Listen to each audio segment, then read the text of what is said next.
United States President Donald Trump is calling for international assistance to secure shipping in the Strait of Hormuz, shifting his initial strategy and encountering a reserved response from key allies.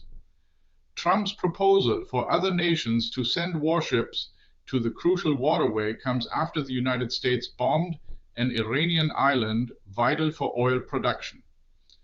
Initially, President Trump announced that the United States Navy would soon begin escorting tankers through the Strait of Hormuz.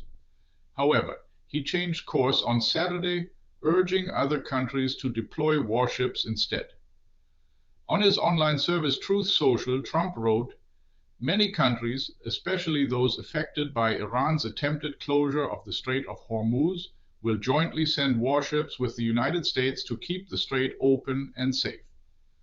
He also stated that the United States would coordinate with these countries to ensure swift, smooth, and effective operations. The president specifically mentioned hoping for naval contributions from China, France, Japan, South Korea, the United Kingdom, and other nations. This call for international involvement follows United States military strikes on the Iranian island of Kharg, an island through which approximately 90% of Iran's crude oil exports pass. Trump stated the United States military destroyed military facilities on the island to pressure Tehran to reopen the Strait of Hormuz, claiming over 90 military targets were hit without damaging oil infrastructure. He later threatened further attacks on Kharg Island, stating the previous strikes had completely destroyed the island, but that the United States might strike a few more times just for fun. Reactions from potential partners have been cautious. German Defense Minister Boris Pistorius ruled out Bundeswehr participation in a mission in the Strait of Hormuz. Anton Hofreiter, chairman of the European Affairs Committee in the Bundestag, also warned against German involvement, citing insufficient capacity for the German Navy to protect shipping and confront Iranian forces. The United Kingdom, however, is actively considering its options. Energy Minister Ed Miliband stated that the British government is in contact with its allies and intensively examining what can be done to reopen the strait.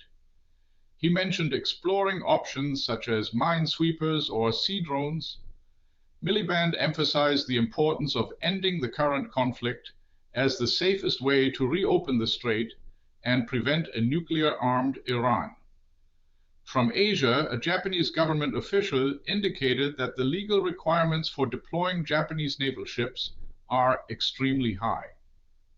South Korea's presidential office gave an evasive response, stating, "Seoul is closely monitoring Trump's statements and will thoroughly consider the issue in close consultation with the United States." Meanwhile, Iranian officials have reacted defiantly. Aziz Reza Tangsiri, naval commander of the Iranian Revolutionary Guards, mocked Trump's shifting claims on the platform X. He wrote that Americans had first falsely claimed to destroy the Iranian Navy, then falsely claimed to escort oil tankers, and now are asking others for reinforcement. Tangsiri also affirmed that the Strait of Hormuz has not yet been militarily closed and is merely under control. Iranian Foreign Minister Abbas Araghchi warned other countries against taking steps that could lead to an escalation and expansion of the conflict. In a phone call with French Foreign Minister Jean-Noël Barrot, Araghchi urged nations to refrain from any action that could lead to an escalation and expansion of the conflict. Amidst these developments, President Trump stated he is not yet ready for an agreement to end the war with Iran. He told NBC News that Iran wants a deal, but he does not because the conditions are not good enough. He declined to specify what conditions would be acceptable. The United States public remains divided on the Iran conflict, with Trump reportedly needing a clear victory to justify an end to the war. The mutual attacks in the Middle East continue, keeping the region on edge. What's your take on Trump seeks global help for Hormuz, faces skepticism. Share your view in the comments. Do you think this will matter in the next news cycle? This video was generated using artificial intelligence.